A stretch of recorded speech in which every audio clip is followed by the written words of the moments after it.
Hello, lovely artists. How are you? I am so overwhelmed with how many people took part in the May Doodle Challenge. It was it went far better than I thought it was going to. And honestly, your creations were phenomenal, absolutely amazing. So really, really well done.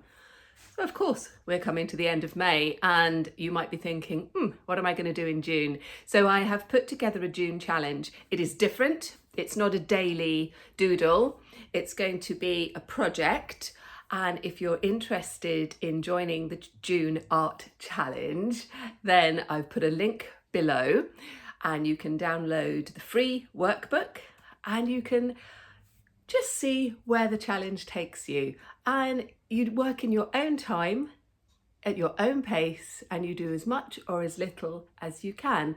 But what I really want what I want to encourage you to do is to persevere and keep going. And yes, there are going to be days and maybe weeks where you can't create art. Perhaps your heart is not in it at all, or life has got in the way, because that's what happens, doesn't it? And it's other things take over.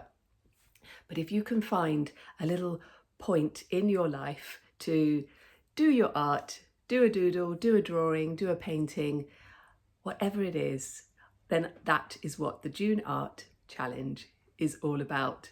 So if you'd like to join in, the link is below. See you there.